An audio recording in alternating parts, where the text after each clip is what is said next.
Do your Discord replies confuse everyone? Learn to quote any message in under 30 seconds. First, you'll see the easy reply method, then the manual quote trick for more control. Let's dive in.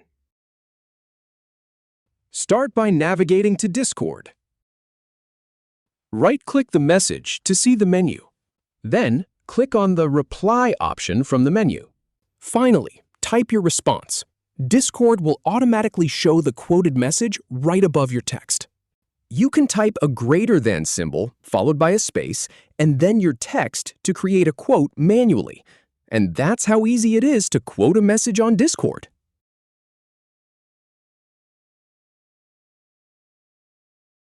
If you have any feedback, or if any info is inaccurate, please leave a comment below. We'll do our best to answer or redo the video if needed. Thanks for watching.